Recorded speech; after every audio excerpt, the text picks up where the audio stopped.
Doctor Mohammad ইউনূসকে তত্ত্বাবধায়ক সরকারের প্রধান হিসাবে আমাদের রাষ্ট্রপতিও সম্মতি জানিয়েছেন।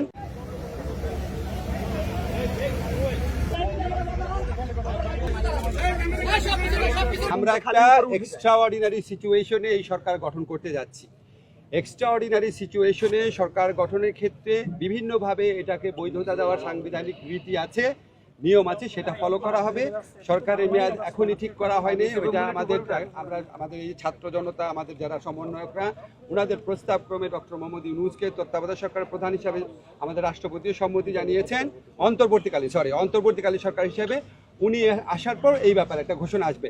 আমি আপনাদেরকে অনেক কথা বলি অনেক ব্যাপারে, আজকে আমি শুধু দুইটা কথা বলার জন্য আসছি।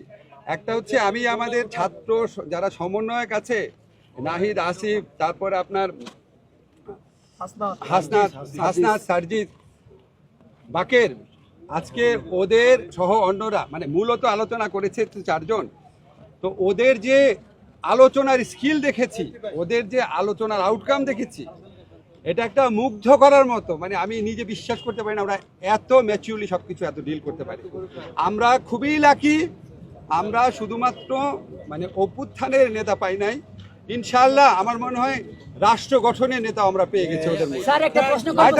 আরেকটা কথা এটা আমাদেরকে বলতেই হবে, আমাদের সেনাবাহিনী, আমাদের নৌবাহিনী, আমাদের বিমান বাহিনী, ওনারা অত্যন্ত আন্তরিকতার সাথে আলোচনা করেছেন এবং আমাদের কাছে ওদের সম্পর্কে এত প্রশংসা করেছেন। এবং ওনারা এই যে ছাত্ররা যে বিভিন্ন জায়গাতে ট্রাফিকের দায়িত্ব পালন করছে, মন্দির পাহারা দিচ্ছে, এটা ওনারা অনেক প্রশংসা করেছেন। এবং ওনারা আমাদের এই সমন্বয়কদের দেখে এখনকার তরুণদের প্রতি ওনাদের প্রত্যাশা, শ্রদ্ধাবোধ আমার মনে হচ্ছে অনেক বেড়ে গেছে। ওনারা অনেক সহযোগিতা করেছেন, অনেক কষ্ট করেছেন। আপনারা জানেন আমরা কত ঘন্টা যাবত আলোচনা করছি। আমরা মনে করি যে আমার ব্যক্তিগত অভিমত, নিশ্চয়ই নাহিদও স্বীকার করবে, যে আমরা এই যে সেনাবাহিনী আছে, বিমান বাহিনী আছে, নৌবাহিনী আছে, ওনাদের প্রতিনিধিদেরও আমাদের পক্ষ থেকে ধন্যবাদ জানাই।